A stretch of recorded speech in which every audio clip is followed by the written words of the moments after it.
நேரம் 12, நடு இரவு 12.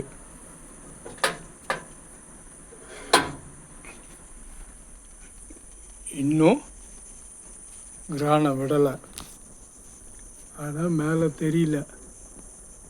மேலே மேகமூட்டமாக இருக்கிறது. அந்த சந்திரன் இன்னும் தெரியல. இந்த உலக்கை இன்னும் நிற்கிது பாருங்கள். மணி 12ஆகுது. இந்த உலக்கை இன்னும் நிற்கிது. அந்த 1:30 மணிக்கு விடும்போது உலக்கத்தை நாளை விழுந்துடும்.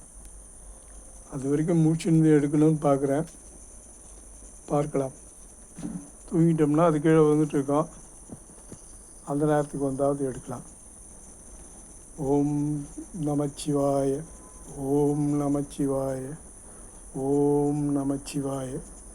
மணி 12:06 ஆகுது. சந்திர கிரகணம் உச்சி 11:30க்கு உச்சியில் இருக்குது. முழு சந்திர கிரகணம் இப்போ விடுற நேரம். இந்த நேரத்தில் இந்த உலக்கை இன்னும் நின்றுட்டு இருக்கு. பார்க்கலாம். 1:30 மணிக்கு விடும்போது இந்த உலக்கை கீழே விழுதான்றதை பார்க்கலாம்.